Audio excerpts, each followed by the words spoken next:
What's up, everybody, and welcome to the Endzone, brought to you by Gym Bag Entertainment, a show about football by guys who love football. It's your boy Craig, your boy Ace, and we're here for another week, and we got a good show for you. We got some great updates, and you know we're going to start the show off with the injury report.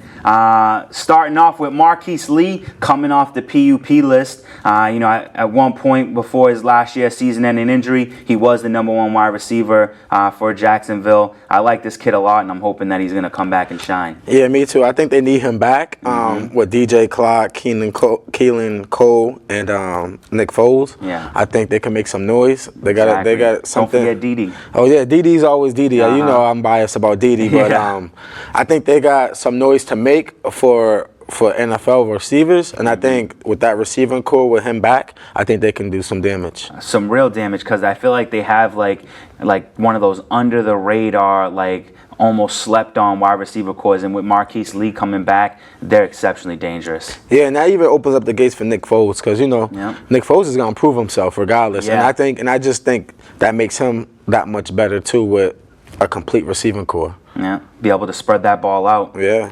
All right. I think the biggest injury on the report is Derwin James, out 3 to 4 months, gonna have surgery on his right foot. This is bad news for the Chargers. It's terrible news. But the thing about the Chargers is this: they do have a good backup, Adrian Phillips. So I think with the backup, Adrian Phillips, I think they could be okay. I'm not saying that he can do what Derwin James does, because Derwin James is an all-pro safety. One of the best safeties. You get what I'm saying? Yeah. But as far as some fill-ins for them, I think they have a couple guys that can come in and fill in and get the job done, but not do the job the same, which is still good, you know what I'm saying? Because at the end of the day, you just need somebody to fill in that position, not actually play the role of him. Exactly. And I will give the Chargers this. They are one of the most complete teams in the NFL. So even though you're losing one of your best defensive players, especially, when it comes to a deep defense, you're losing one of your best players, but because of how complete you are as a team, I think it doesn't destroy them. Like we always say in football, it's the next man up. So, exactly. It's the next man to get the job done, and that's how it's going to be. And we'll see how they replace them and see how they get the job done. But I think they'll be safe. Yeah. Next on, coming off of the PUP list, still not ready, still not 100%, but has been in pads, is Demaryius Thomas. And for me, this is exciting news. I know that, of course. Patriots, we love to hear good news. I don't think he'll be ready for week 1, but I think that with the addition of Josh Gordon, we get time for him to get to 100%. And once he is, even though he'll never be Demaryius Thomas, he'll still be a good threat for us. You said it on the nose. Yeah. He's going to be a positive threat for you guys. You guys are deep in the wide receiver position, tight end position now. Everybody's getting healthy. Everybody's coming back. With the addition of Josh Gordon coming back, which we're going to get into later, that makes noise for you guys. So that's a good move, You can't hide from greatness. And, that's what it is. Yeah, it's exciting. I'm looking forward to seeing what comes. But with that being said, Maurice Harris, Philip Dorsett, and N'Keal Harry are all right now not playing and not getting a lot of practice because they're all suffering from some version of a leg injury. So we're hoping to see these guys get 100% before week 1. If we can get at least 2 of them back, that gives us a strong wide receiver core. They're saying N'Keal Harry should be back by week 1. So with him coming back and the receiver core you guys should be okay. You can't. His injury is not significant as a lot of other ones that we've been talking about over the past few weeks. All right, so we'll see what happens with the Patriots. We know we'll be good to go with Tom Brady at the helm. And then another pretty serious injury. They say they're downplaying it right now, but DK Metcalf, they're saying it's minor knee surgery, probably just a scope. But we don't know 100% what's going on. How troubling is this for Seattle? I think it's very troubling. It's troubling because of the simple fact is they got rid of some wide receivers this year, and they went out and drafted him, and they was thinking he'd do good and step up in a position to do great. But now that he's injured, we don't know the timeline of his injury, or we don't know when he's coming back, how it will affect his speed. We don't know what that surgery is going to look like to the knee. So it's kind of like an up in the air type of thing with them because their receiving core is not that deep. So with him, I'm not saying that he was going to be a magic maker within that receiver core, but he could have helped them out as much as he can. And I just think with this He helped injury, spread the ball out. yeah, and I just think with this injury, we just don't know. It's just a big question mark right now. All right. Well, we'll keep you updated as the situation progresses. But DK Metcalf definitely is a vital piece of this offense. Next on it, once again returning to practice, we have Derrick Henry. Their powerhouse back, who is showing flashes of what they expected from him at the end of the season. I don't know if I believe in him yet, and I know that the injury wasn't that serious, but he is back. How is that looking for them?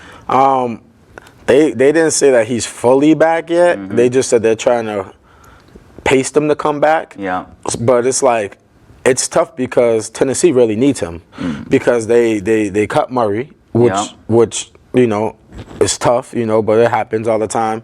And then now you're relying on just Dion Lewis. And he's nodding every down back. No, and I was going to say, Dion Lewis is more so a third down back. So, and Derrick Henry's a pound for pound running back. So that kind of changes the atmosphere of their running position. So I just think they're going to take their time with him, and hopefully he'll be back as soon as possible. But I think he'll be out a little longer than what we're thinking. Yeah, well, we hope he's ready for week 1. Give them an opportunity to win some games. I feel like without Derrick Henry, it spells big trouble. Yes. For the Tennessee Titans. I don't care how good your wide receiver core is. You got to have the run game first. Absolutely.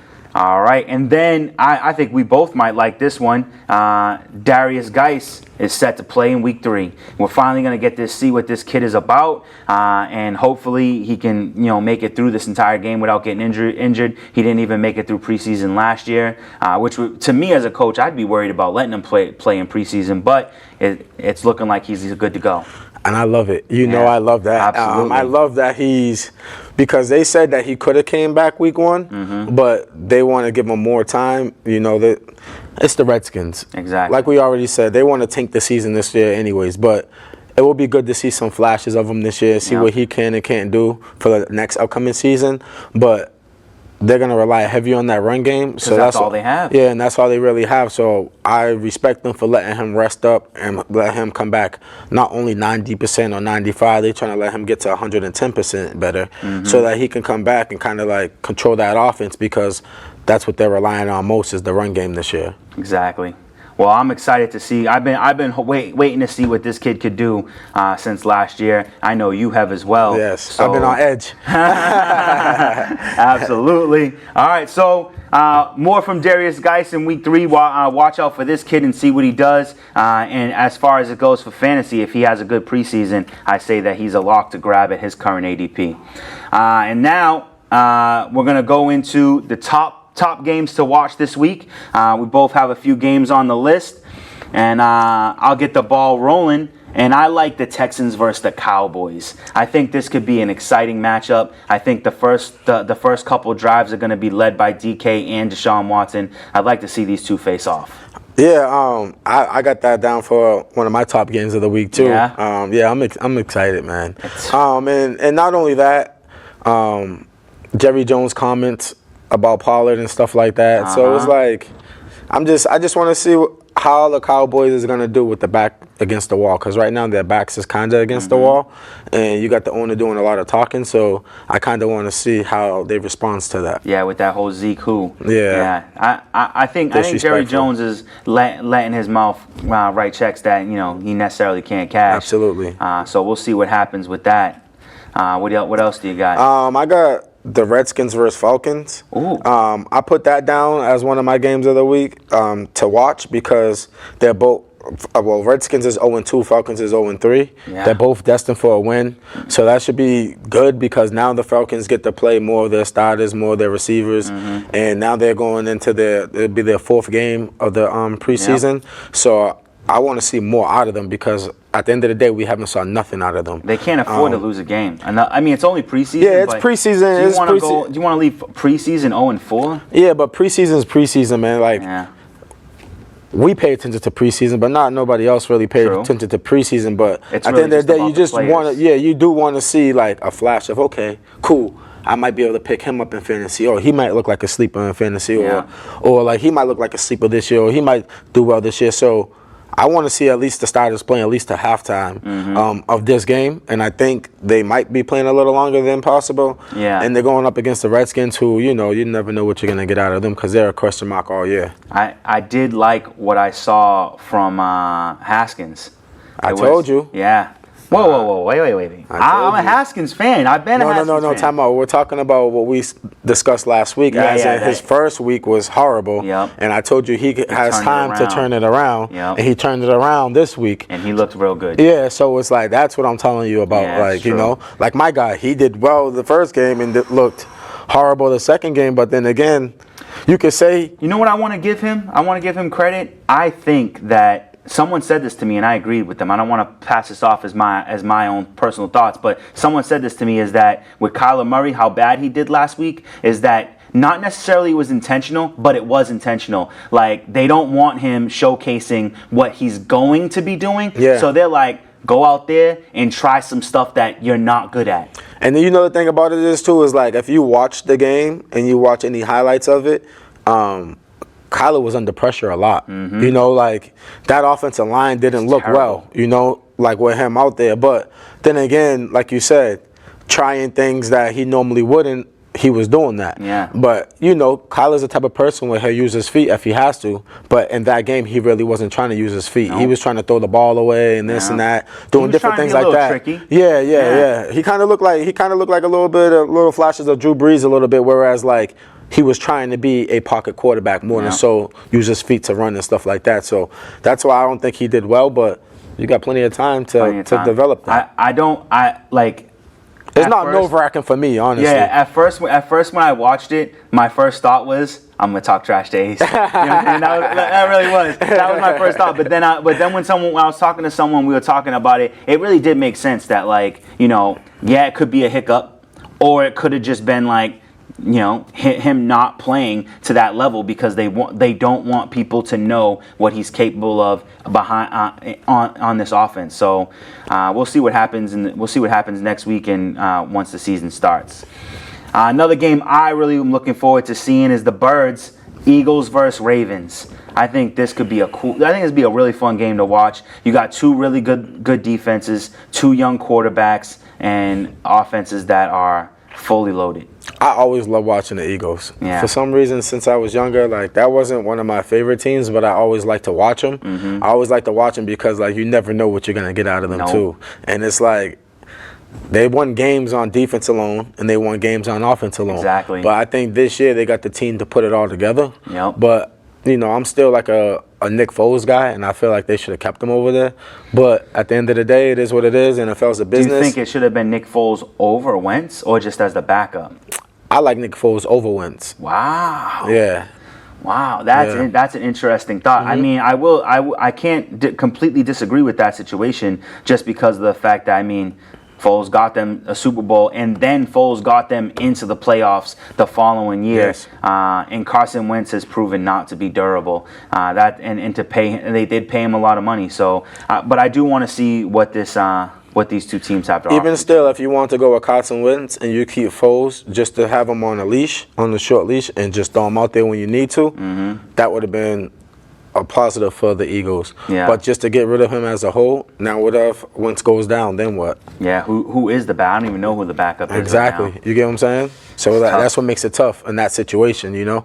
But I feel as though, like, Foles proven to himself. Like, I'm a guy where, like, you know, you can win as many regular season games as you want. It matters when you're in the playoffs and in the Super Bowl what you do. Correct. You know, that's why Tom Brady's great, because regular season he does well.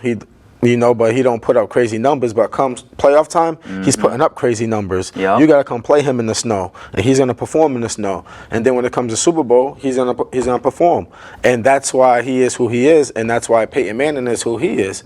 Because Peyton Manning's the type of guy where I was a big fan of Peyton Manning, but he was the type of guy whereas he'll do a lot of crazy things coming regular season, but come playoffs, you never know what you're going to get. Yeah, you never know what you're going to get. I will say the one thing you do know you're going to get from Peyton Manning is just 2 rings, not necessarily 7. you got a lot of quarterbacks with no ring, so you gotta take what you can get. I'm just a Peyton. I have to be a Peyton Manning hater just because of the rivalry between him and Tom Brady. But I do love Peyton Manning, the guy. Yeah. Peyton Manning is hilarious. Like I'd rather hang out with Peyton Manning than Tom Brady. Don't tell anybody I said that. But you see, did you see like he did like this little. Not really a podcast, but he did this little thing when it was him and Tom Brady together. Yeah. And it was just like the fans made it like we hated each other, but we deep down and love each other, and we worked out together, and we did this together and that together. Like, so it was pretty cool to see that. But that's what this game of football does. The media outlets and stuff like that separates players, and in reality, behind closed doors, they're together. You know what I mean? So, all right. Next on the list. Oh, no, that's you. What do you got? My next one on the list, I got the Bears versus the Colts. I have that too. I want to see this game. They're both 0-2 teams. Someone got to win. I know the Bears is the Bears, and I know that they got what it takes during the regular season and the playoffs to make a run. But I just want to see their defense be out there more, because they're pulling their defense after the first, second series. So they're not really offensively too. They're pulling their starters out like after the first, second series. I want to see them play more. Usually usually in week 3, you usually get almost a full game of starters. So I am looking forward to seeing that. And this is one hell of a matchup. Unfortunately, we won't see Andrew Luck. It's definitely going to be Jacoby Brissett, but we'll see Mitchell Trubisky for a little bit more, and we'll see Khalil Mack. Yeah, and Brissett, he's been making noise this preseason too. So it's like, he's defining himself as a perfect backup in the league, and you never know. A team might take a chance on him that's weak in the quarterback position and might offer him something. Look at Jimmy G over there in San Francisco. Exactly. He's getting buku money, and he hasn't really proved himself, but Brissett is proving himself day in and day out. I wonder what team would even think to offer him. I would almost like to see him go to Tampa Bay. There's teams out there. Yeah. Matt, I think he could do a better job than Winston. And I think think about it, he's been learning from great quarterbacks his whole career. So it's like, at first everybody thought he was a runner. Then he proved himself to be a thrower. And now you get him rolling outside the pocket is when he's really dangerous on the run, throwing the ball to the outside. So it's like a team will love that has a decent running back that could give you some yards running, and then you just do a little play action, get the flow going, and then he comes out and just dump it off. That's his type of ball game. Yeah, I like him a lot. I've always liked Jacoby Brissett. I don't know if he is starting quality, but I think he could be given an opportunity. Given an opportunity, I'm not saying he's a starter. I'm not saying he's top 25, 30 in the league, but given opportunity for the right opportunity, he could make noise. Is what I'm saying. Yeah, I'd like to see what would happen with that. Next on the list for me, I got the Raiders versus the Packers. I think this game could have a lot of potential in it as well. Antonio Brown finally practicing, so maybe we get to see him in a preseason game. I feel like that's unlikely, but maybe we get a chance to. And then it's Antonio Brown versus Devontae Adams. And then you have Derek Carr versus Aaron Rodgers. I think this could be a fun game to watch. Yeah, it'll be fun if they all play. Yeah. But, Oakland really don't, from what I've been seeing, they really been keeping a leash on Derek Carr. They're not actually letting him go out there and go crazy, but their backup's been going crazy too. So it's like, you got to take what you can get. And I feel as though they're not going to really push the issue of putting the starters out there. Yeah, exactly. They're just going to let it ride out, because Oakland's one of those teams this year, whereas they almost have to do something. They do. So it's like there's too much hype around them. They're on Hard Knocks. Yeah, and they brought a lot of guys in. So I think that they're not gonna kind of like what we're saying about Kyler Murray. I don't think they're gonna put it all out on the table yet. They're gonna wait for the season to start to put it all out on the table. All right. Well, I guess we'll see what happens. But those are that. Oh, and then I almost forgot. You named all your games, right? All right. Last game. I gotta say it. Patriots-Panthers, baby. This is going to be an exciting game to watch because Cam Newton and Christian McCaffrey both going to be on the field for Game 3. So that will be exciting. Cam versus Tom Brady. Also the Patriots rematch, the Patriots versus Panthers rematch from the 2003 Super Bowl. So that will be cool as well. really excited for this game. I don't think Cam will play a lot, though. I don't think he will. I don't think either one of those guys are going to play a lot. But I want to see both of them. I mean, Cam coming back from the shoulder surgery, he's got the new throwing style. Tom Brady's definitely going to get out there for a few series. There's a lot of guys. And he lost big weight too, Cam. Yeah. Yeah, he lost like 20 something pounds. Oh, wow, that much? He's at like, I think he was like 235 or something like that. 238. So that is a lot. That is a lot of weight to lose. Because he went vegan or something like that. Oh, did he? And that's good for him. That's because he said he wanted to to get his body right because his shoulder was messed up, things was messed up, so he kind of went vegan in order to get himself together. And that is really the way to go. Like you'll always hear that from people is like changing your diet. Really, like, especially the vegan thing is really big right now, especially for athletes to get their body in peak condition. All right, let's go to Craig and AC's picks of the week. You want to go first? Or you want to go me to go first? It don't matter. I'll jump the gun. I'll go first. All right, number one, I have the Giants going up against Cincinnati. The Giants are getting 3 points, and I'm still going to go with Cincinnati on this one. New England versus Carolina. Carolina's getting 3.5 points, but I got to go with my guys. They're 2-0. I think they're going to keep running it. Washington Redskins versus Atlanta. Atlanta's getting 3 points, and I think this is the game that they finally win because Washington is terrible. Jacksonville's going up against Miami, and Jacksonville's getting 3.5 points, so I got to go with Jacksonville here. And then my boys in Cleveland going up against Tampa Bay. Tampa Bay is getting 3 points, and I believe Cleveland blows these guys out. Minnesota going up against Arizona. Arizona getting 7 points, and I still don't think that's enough. Minnesota takes this game. New Orleans going up against the New York Jets. The Jets get 3 points. I have to go with New Orleans. San Francisco 49ers going up against Kansas City. On the website I was looking at, they have it even, so I'm going to go with Kansas City on this one, even though I still kind of like San Fran. Pittsburgh going up against Tennessee. Pittsburgh gets 3 points, so I got to go with Pittsburgh in this one. I think they're going to play James Conner a little bit more as well as Ben Roethlisberger. And then Chicago going up against Indianapolis, with Chicago getting 4 points. Neither one of these teams have a win, as we said earlier, so I give Chicago the victory. Wow, we almost got all the same teams. Oh, really? Wow. Yeah, so I picked Washington versus the Falcons. Washington's -3 to the Falcons. They play on Thursday. I went with the Falcons. Carolina versus New England. New England's -3.5. They play on Thursday night. I'm going with New England. Jacksonville versus Miami. Miami's -3.5 on Thursday night. I'm going with Jacksonville. Friday night game, Cleveland versus Tampa Bay. Cleveland's -3. I'm going with Cleveland. Buffalo versus Detroit. Detroit is +1 on a Friday night. I'm going with Buffalo right there.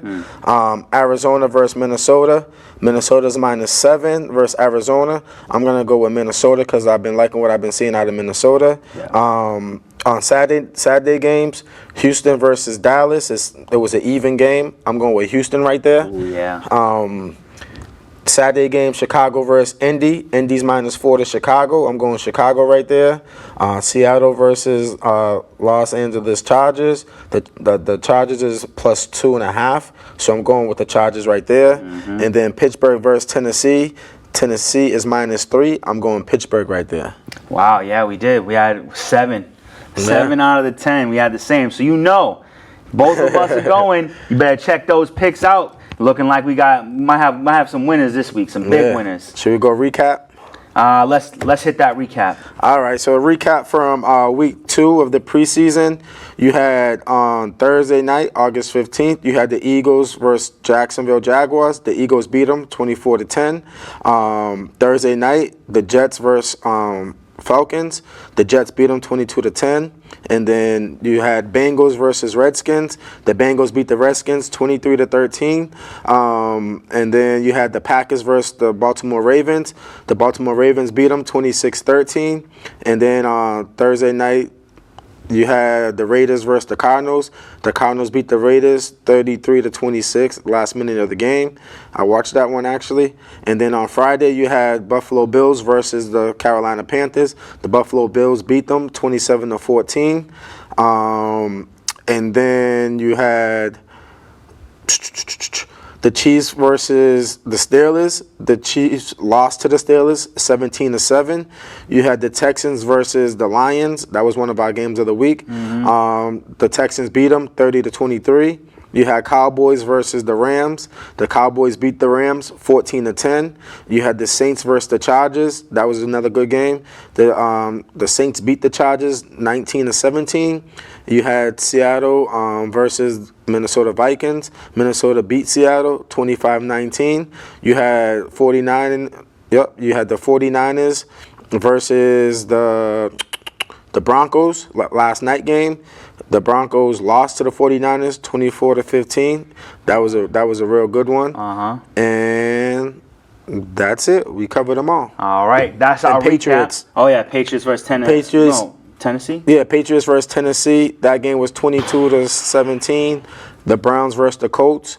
The Browns beat the Colts 21-18. And then the Dolphins lost to Tampa Bay 16-14. You know what's terrible about that game? It made me mad. They had 6 seconds left. They're down. Granted, yeah, the game's pretty much over, but they took a knee. You're losing. You take a knee. You're losing by like 2 points, and you take a knee. Like, why not just try to go for like a nice bomb down the field? Try some funky shit, you know? Yeah, but you know how it goes. It's preseason, so they're not preseason. gonna. Because if you try something funky, someone gets hurt. Now you're like feeling bad about yourself. You could try something funky with some players that don't necessarily matter. Like, hey, you want to guarantee your job, score a touchdown right now. That was kind of like last night's game with the 49ers versus the Broncos. The Broncos went for it on like 4th and like 10 on their own like 20-yard line with like a minute and 5 left, and they didn't get it. Yeah. And 49ers put the offense on the field and they just downed it. That's preseason. They could have went for a field goal or score a touchdown, but it's like, why risk it? There's guys that might be on the roster bubble. Give them that opportunity to prove that they deserve to be on the team. Like, that's their chance right there. Like, we don't care what happens. We've already settled into this. Go ahead and make a play. Yeah. Make a play. Show me that you really want to be on this team. If you score, your chances just improved. Something like that. But that's easier said than done. It is easier said than done. You're doing that. But making it to the NFL isn't an easy thing. Nope. All right, now it's time to dive into a topic that I have been waiting to talk about since I heard about it, and that is the reinstatement of Josh Gordon into the NFL, back on the New England Patriots. Can't play in any preseason games because they need him to be back in playing conditioning. They need him to have more practice and conditioning so he can play week 1. He can't play in the preseason. Last year, 40 receptions for 720 yards. He averaged 18 yards, and he had 3 touchdowns over 11 games. This guy is a stud. He's a star. But he has an issue. He has a addiction. He has, depression. Yeah. What do we think about this? Honestly, not being a biased fan or player, because Patriots ain't really my squad like that. But I love it. And the only reason why I say I love it is because you're giving a man another opportunity. Yep. But I honestly feel 50-50 about it, because it's like, for me, this is his last strike. It should You be. do anything, you're automatically kicked out the league for life. We already tried to help you out so many times, and there's only so many times you can get help. Yep. And only reason why they're probably reinstating him back in the league is because he is in New England, and those guys can make that type of stuff happen. Yep. But any other team, he wouldn't have been reinstated in the league because of all the mistakes that he already made. But on the flip side of things, it's like a catch-22, double-edged sword, because he is around one of the best organizations in football, and they should be able to keep his head on straight. They should be able to give him the counseling that he needs, the help that he needs to keep his head straight. And if I'm Josh Gordon and then doing what I did last year, he helped the Patriots get to where they needed to be. Yep. And not only that, they ended up still giving him a championship ring for doing that. You get what I'm saying? So Patriots showed their loyalty to him by doing all that for him. Now it's time for Josh Gordon to show his loyalty to the team, which is keep yourself clean for this year. At the end of the season, once the season's over, cool. Do what you got to do for a couple months. Now you got to get yourself right back in players mode. Yeah. But we showed our loyalty to you. Now you show your loyalty to us. Exactly. And then that's how I just feel about that situation. And if he do go out there and play with the wide receivers we already named that's getting healthy for the Patriots is getting healthier and healthier.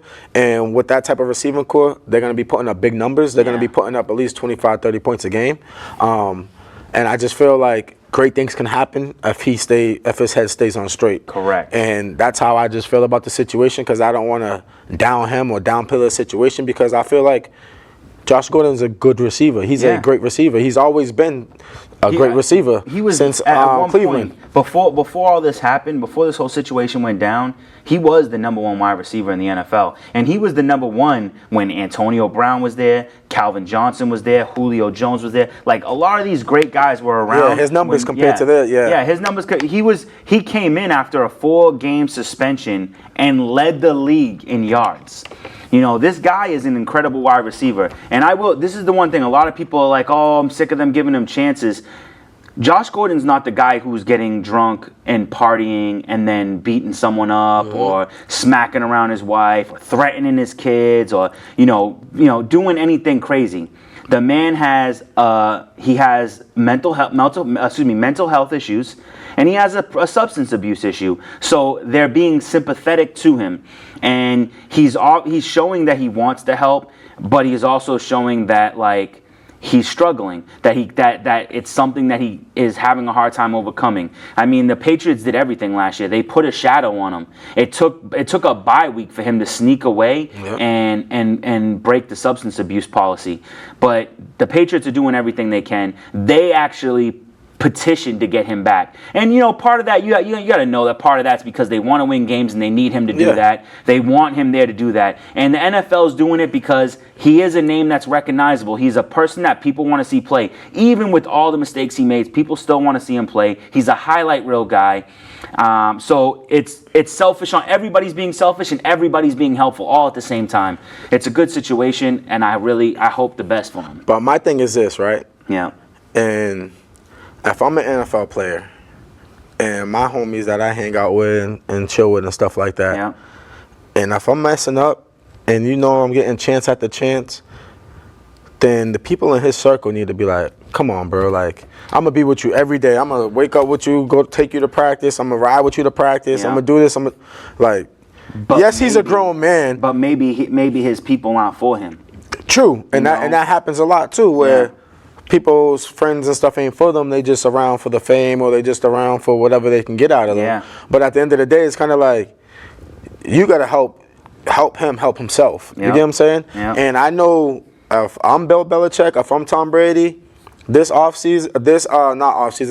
week, whatever they have a bye week, whenever it is, you come in with me, bro. Like, we could take a trip to wherever you want to go. Do whatever you want to do. Yeah, do whatever you want to do, but we flying out somewhere. You ain't going to go chill with your homeboys and go back home and risk what we can have this whole season. So I'm going to take you with me, even if it's like 5 or 10 dudes off the team and they choose to go with my man Zeke and Cabo.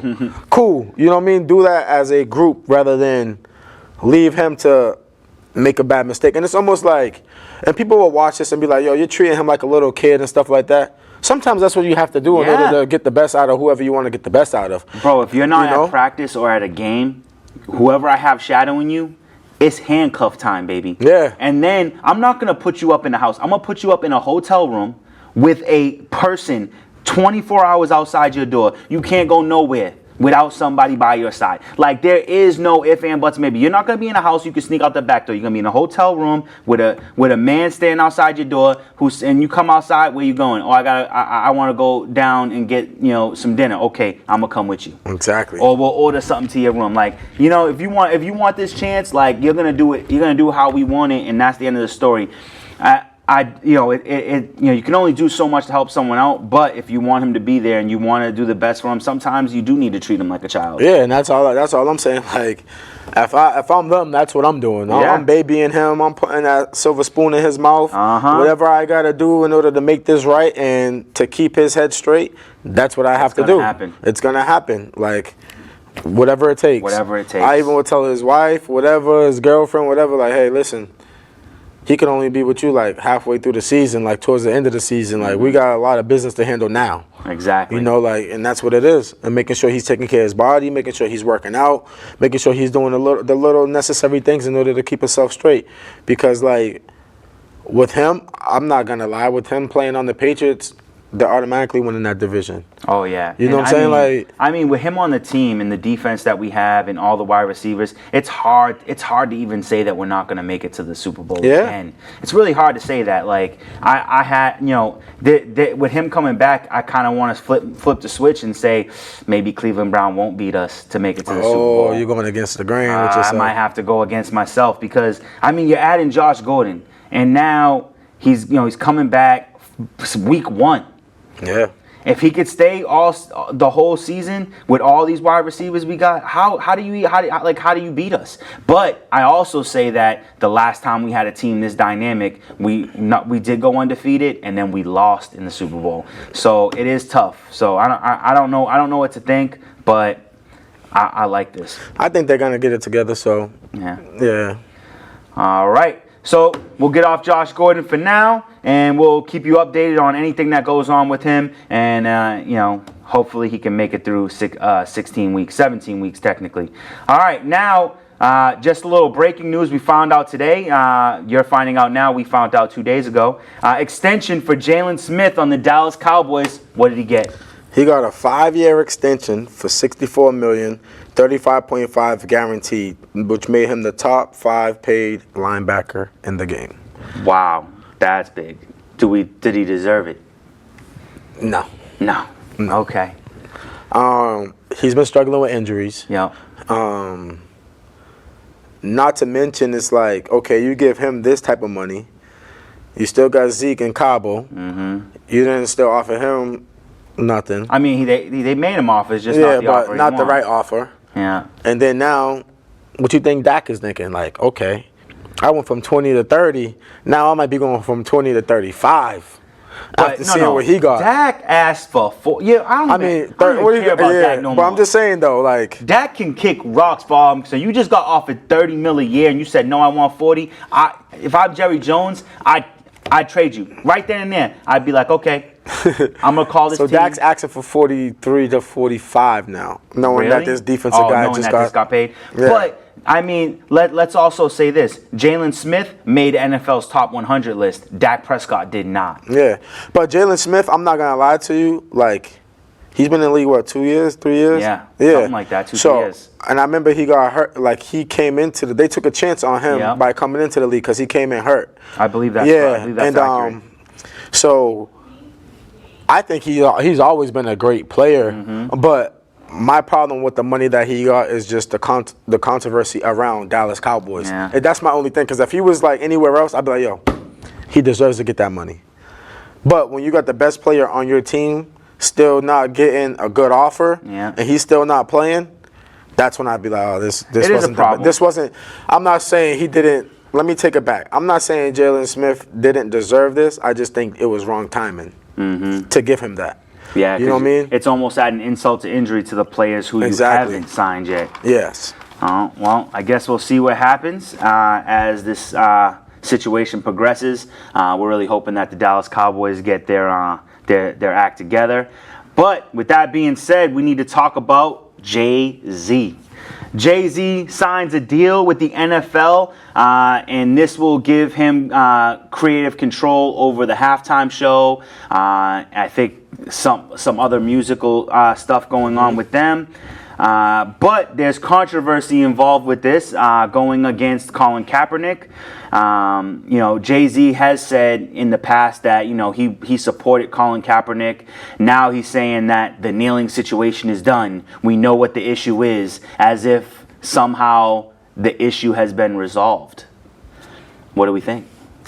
Well, me personally, I love Jay-Z. Yeah. I love everything that he did for the communities. Not only just black, white, Spanish, Asian, for everybody. Yeah. But I totally agree with him. Really? And the reason why I'm saying this is because we talked about Colin on here before, and it's like the knee situation was over police brutality and things that happen in this world.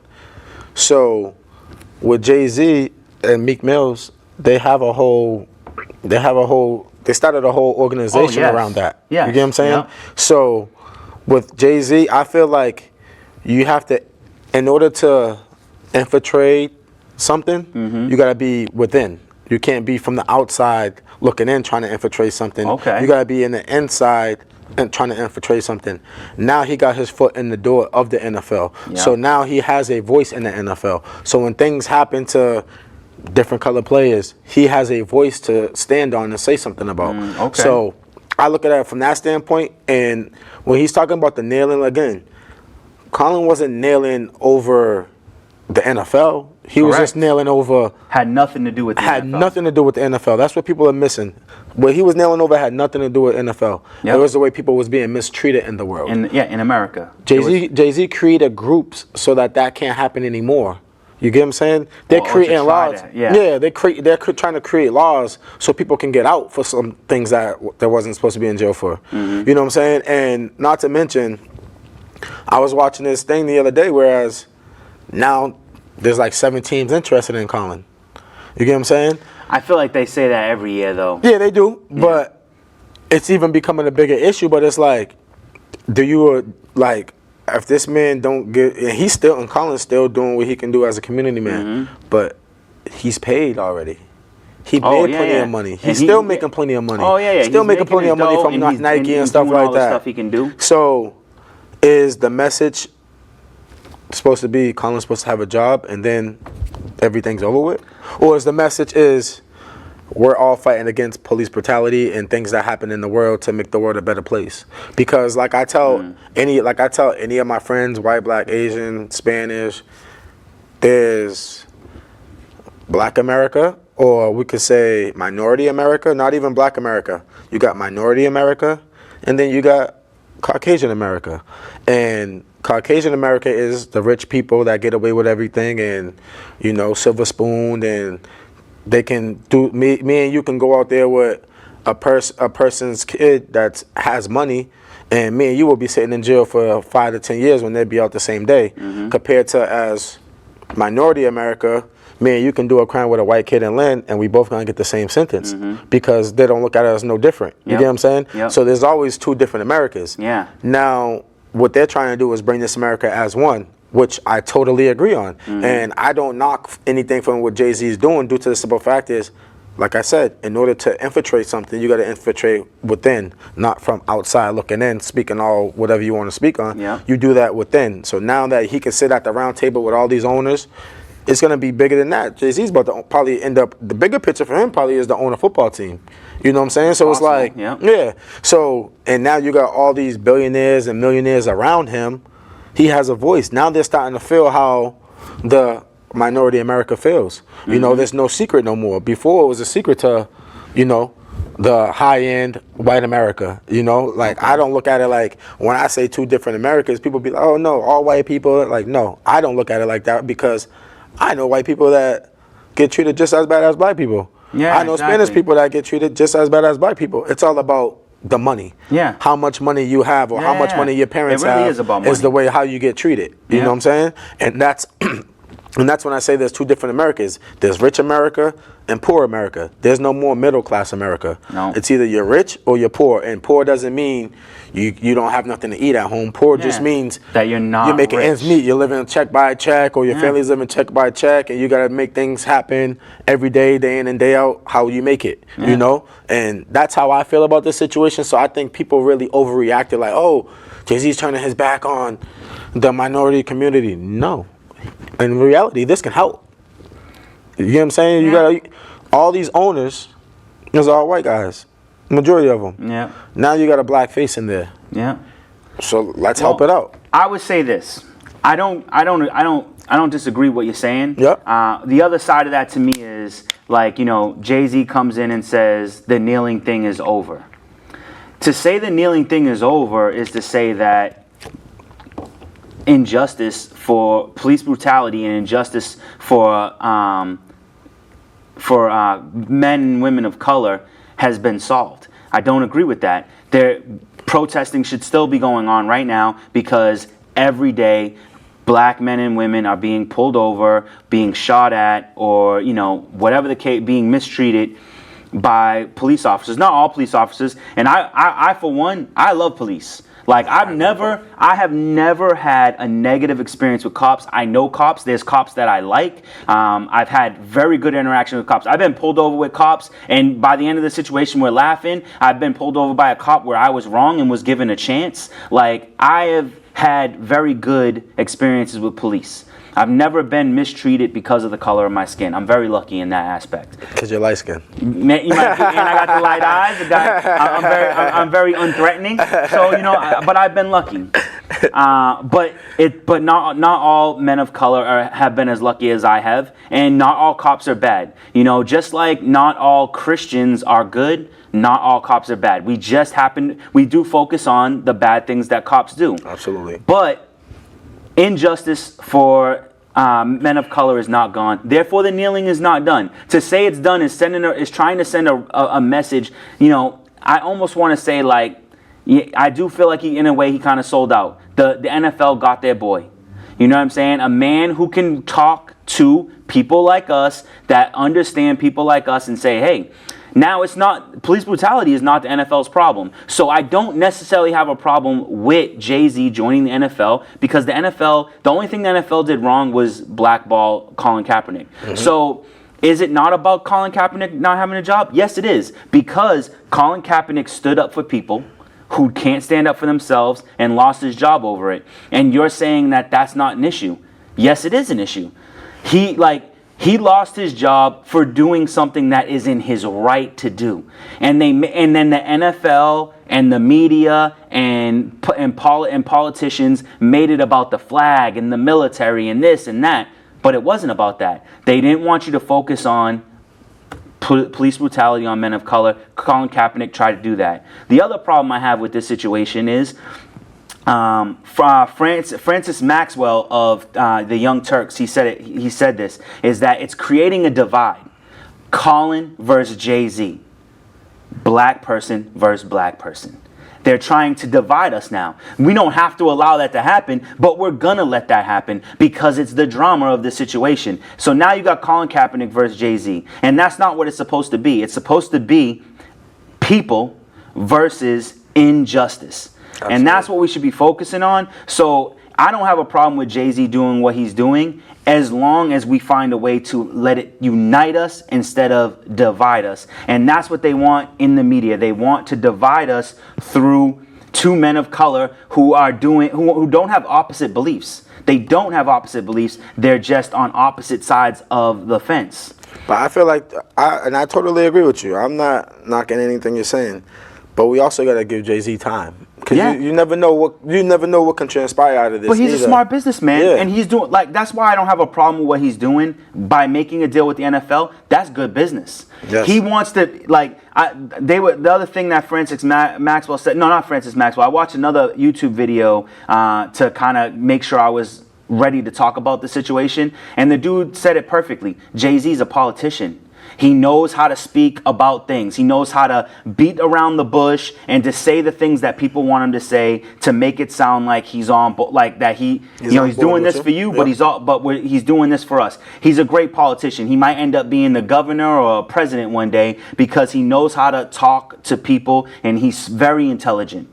This is also a money situation. Jay-Z is about making money.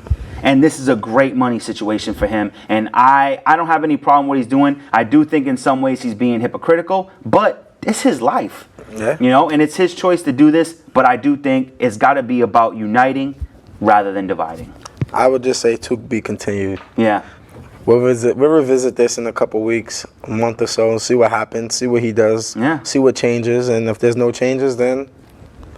Yeah, we don't know what's right and what's wrong. Yeah. In 5 years from now, Jay-Z, like you said, could have infiltrated the NFL, infiltrated big money people, and created a whole situation, because he's becoming that big, he's creating an empire. Yeah. He's a mogul, and he could be doing something great that we just don't see yet. So I don't want to judge him. I don't want to jump to conclusions. I want to let the situation play out. Agreed. All right.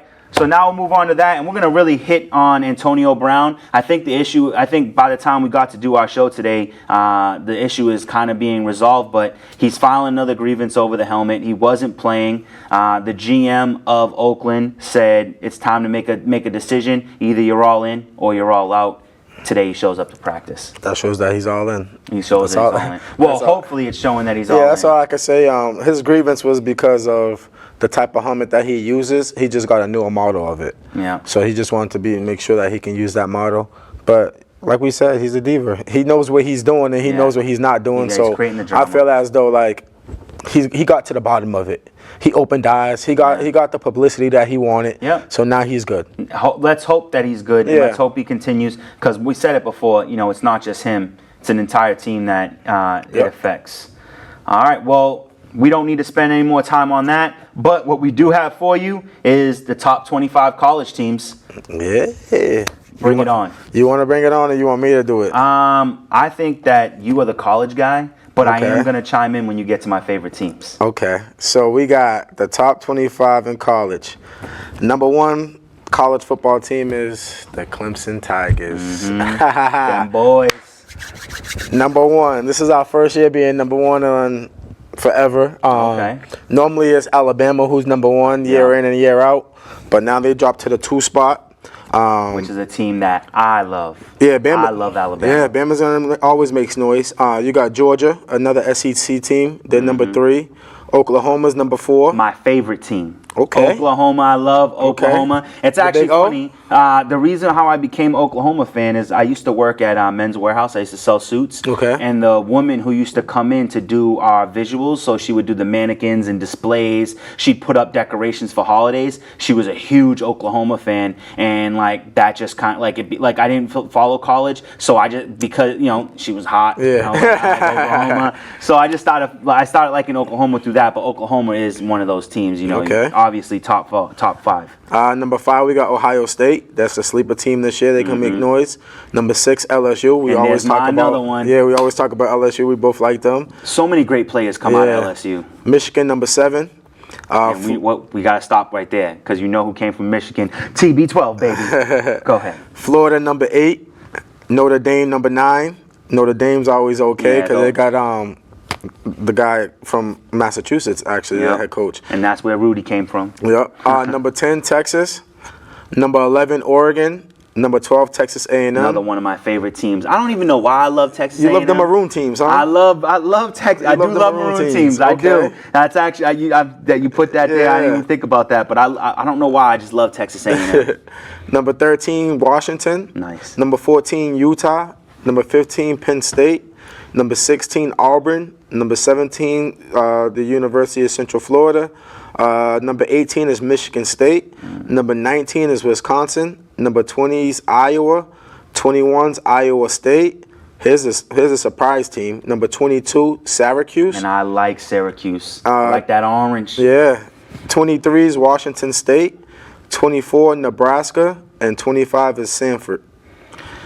Yeah, it's gonna be exciting to see what goes on in college. I have to admit, I never followed college football very much. I think this year I'm going to try and follow Oklahoma and LSU. I think I'm going to follow. You're going to have to follow some because we're going to be talking about it. We're going to be talking about it. Well, there's always the highlights. You can go on YouTube. That's how I've actually been keeping up with the preseason. Like, no one's got time to be watching preseason. You got so much going on. Yeah. And it's so spread out that I just watch the highlight reels from each game, and I try to catch whichever games I can to catch in full.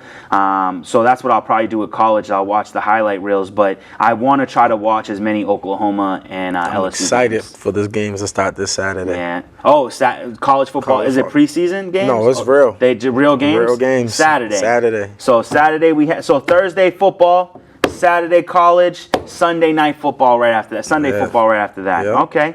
So we got a big weekend. Big weekend. All right. From Thursday to Monday. When's Clemson's first game? Saturday. Who they playing? Do you know? Georgia Tech. You know what? I like Georgia Tech. We're going to pound them by 50 plus. That's the craziest thing, right? I don't know. Did you ever play the football cards? Yeah, sometimes. Like when they have the spreads on them.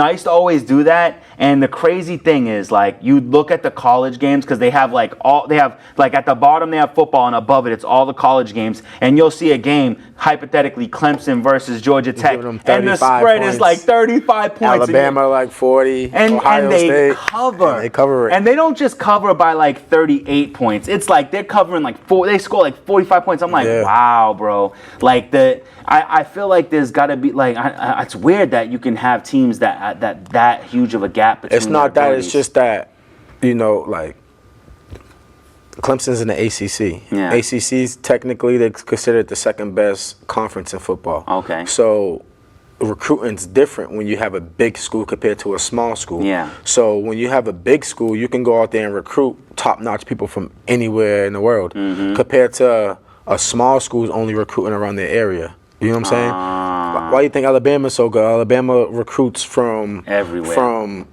Massachusetts all the way to Texas. Mm-hmm. I mean, all the way to California. Same thing with Clemson. Same thing with Texas teams. Like Christian Wilkins, he went to Clemson. He just went to where he's playing, Miami. Okay. He's Springfield kid. Remember when we did the draft thing? Yeah, he's a Springfield kid. Damn. Springfield, Mass. 413.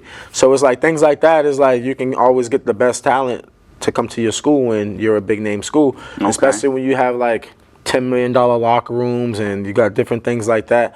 Like people going to Michigan now because they're Team Jordan. Things like it gets crazy when you're a big name college school compared to like a small school. Oh, okay, makes sense. So now we're gonna have to count wins between Clemson and Oklahoma. Oh, that's and nothing. See who wins the most games of the season. Yeah. But I do. Clemson I really by like. a mile. I really do. Oh, by a mile? Uh-oh. Should we go through our top players of the week real quick, or top player? Wait, top three we did that players? one. Oh, didn't we do that one? Nah, we skipped over it. Did we skip it? Oh, what the heck. All right, let's hit that real quick. Number one for me is Jacoby Myers being the top wide receiver for the Patriots, looking really good, looking like he's not just going to make the team, but he might make the starters. Yeah. So my number one of week 2. Preseason was Mike Glennon for Oakland. He went 11 for 14, 175 yards and 2 touchdowns. Nice. I have Chase Winovich, defensive end for the New England Patriots. I had to go with 2 Patriots guys. I really liked when he snuck underneath the offensive line, came in for the sack. Once again, the most productive defensive player for the Patriots. Next, I got Tony Pollard from Dallas. He had 9 carries, 58 yards and a touchdown. He was averaging 6.4 yards per carry. That's big. Yeah, and then finally for me, Mitch Wishnowsky, the punter for the 49ers, not only punting the ball, but beating his teammates down and getting a hard hit for a tackle, which was crazy. You don't see that happen. The punters usually wait till they get to him and then pretend to go for it. Yeah, and last for me, I picked from last night's game, San Fran's defense from last night versus Denver. They had 9 sacks, and they held Denver to 0-3 on 4th downs. Wow. So, top players of the week. All right, that's all we have for you this week. We want to remind you, as always, check out our YouTube channel. That's Gym Bag Entertainment on YouTube. Check out our Facebook, Gym Bag ENT. Instagram, Gym Bag _ENT. Twitter, #GymENT. And we have a lot more content coming for you in the future. And now, football is, it's here. It's here, man. We got week 3, week 4. And week 1. And week 1, but college football is on its way, so we'll be giving you more coverage on that as it comes along. But the season is getting excited. It's time for drafting in fantasy football. Clemson's on its way. Oklahoma is here to stay, and I'm excited to see what happens. But until next week, we'll see you in the end zone. Have a good night.